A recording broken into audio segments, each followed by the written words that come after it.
In this video, we will explore how to add new components from an updated version file into your customized existing library. First, let's look at our customized file. We have updated the primary color, background color, card color, and muted color, set the font family to Roboto, and applied a sharp radius scale. Now switching to the new version file, here we can see the new block design we want to bring into our existing file. Before proceeding, make sure both files are published as libraries. Publishing may take a few moments. Also ensure the new version file is enabled from your team project settings.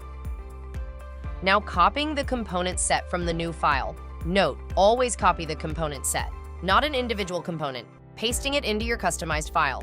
Now clicking the library icon and selecting the new library file to swap the variables. Click the Swap Variables button, select the collection, and click Swap.